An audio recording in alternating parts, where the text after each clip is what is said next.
Thank you for stopping by Ballistic Barbecue. On today's video, I'm going to be doing a beautiful smoked reverse seared Tomahawk prime rib on the Lone Star Grills offset vertical. Let's get going.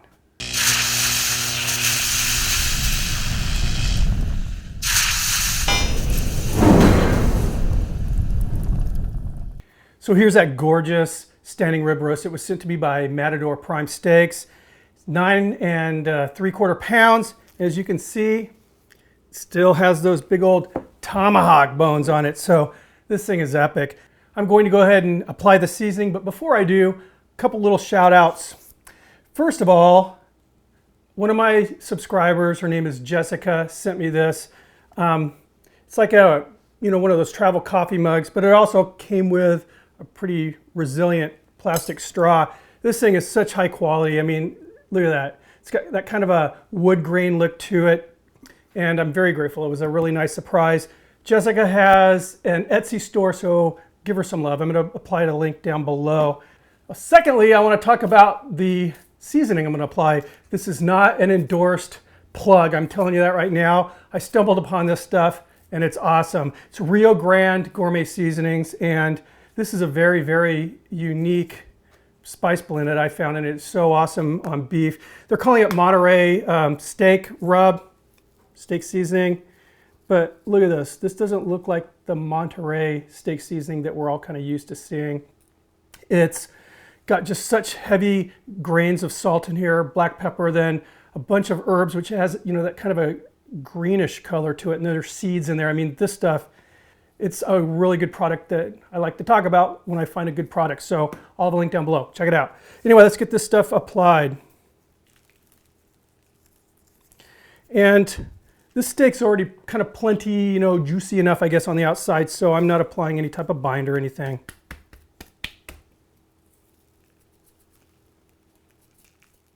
And there we are. As you can see, very unique color to this rub. I mean, it's got that kind of golden, kind of a turmeric color.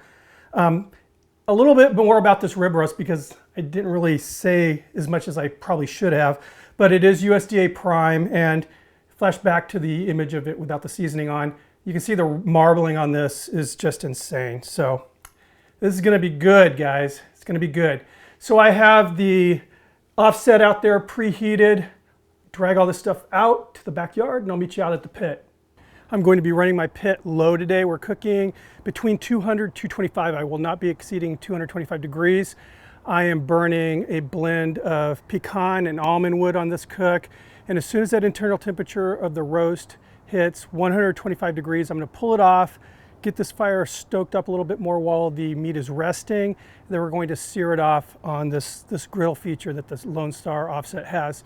So let's go ahead and get it on the pit. So as you can see, I removed the upper grate just so I don't have to worry about scraping into the bottom of the upper grate with this roast. Let's go ahead and get it on.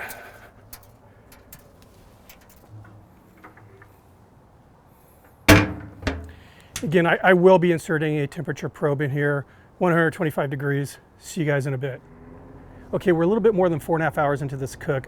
I've been running this pit between 220 and 225, and we just hit 125 degrees. Check it out.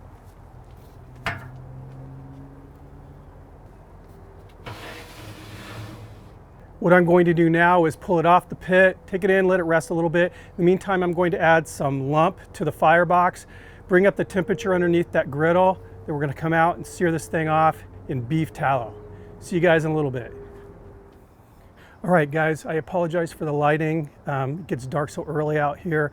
I had to drag out one light set, but it's really not enough. I'm focusing it more on the grill top so you can see what I'm doing there.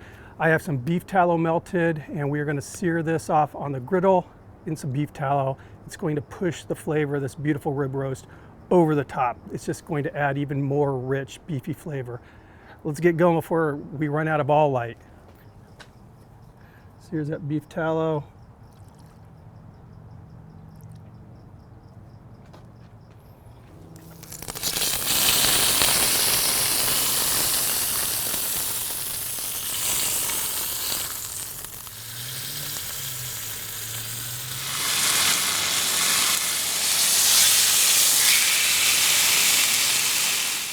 And here we are, it's all rested up, and as you can see in better lighting, this thing looks pretty magnificent. Beautiful crust. Lost a little right there on that sear, but it's not going to matter. This thing is going to be insane. So what the folks over at Matador did was they went ahead, a lot of butchers do this, is they separated the rib bones from the roast itself, then trussed it up. This just makes it easier to slice this when you're done cooking. So no big deal. Let's go ahead and get these butcher twine off.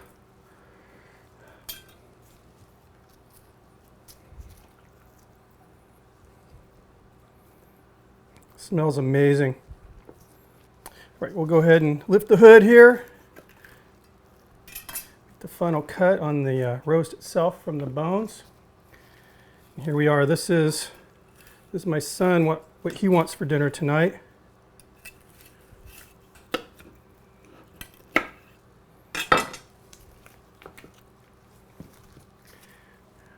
Gorgeous. Gorgeous. Okay, we're going to go ahead and slice starting from closer to the end here, see how we did.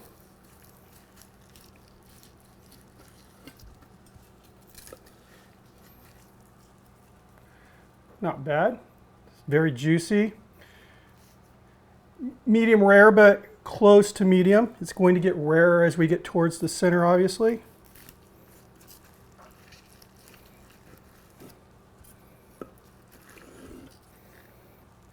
Like that. That is gorgeous. Fat is really nice and crisp where we seared it off. Again, just juicy as all get out. We have a nice little smoke ring here. But as you can see, there's not a lot of gray meat. It's pretty pink all the way through from top to bottom. This is nice. This is one of the nice things about going very, very low, very, very slow on that initial cook while we were smoking it. Again, I never went over 225. In fact, I was staying more in the 215 range that entire cook. And here we are. Gorgeous, gorgeous. So let's try some of this out. I'm not going to touch the bones. Again, these are my son's dinner tonight. Gosh, very, very tender. Get a little bit of this cap, a little bit of this nice crust. Look at that. I love that offset so much. It is just so easy to run, and it's just so nice and stable with the heat temps. Perfect amount of smoke. I'm really glad I went with that almond and the pecan. Almond's just such a long burning wood for one thing, so I hardly went through any wood at all. But it also has a kind of a nice nutty, slightly sweet, flavor. And then, that the pecan is just nice and, it's a milder wood. But they really complement each other well. And on beef, and that rub is good. Guys, try out that seasoning. Again, it's just killer rub. It's very different.